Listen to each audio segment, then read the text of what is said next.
Is your Canon printer showing error code 1700? Don't worry. Here's what it means and what you can do. This code is commonly related to the printer's ink absorber maintenance warning. It lets you know that maintenance may soon be required. Start by restarting your printer.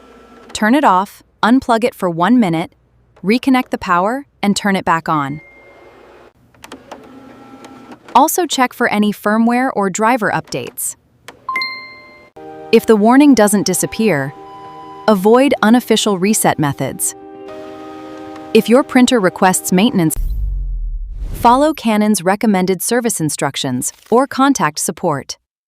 Follow these steps to keep your Canon printer running smoothly.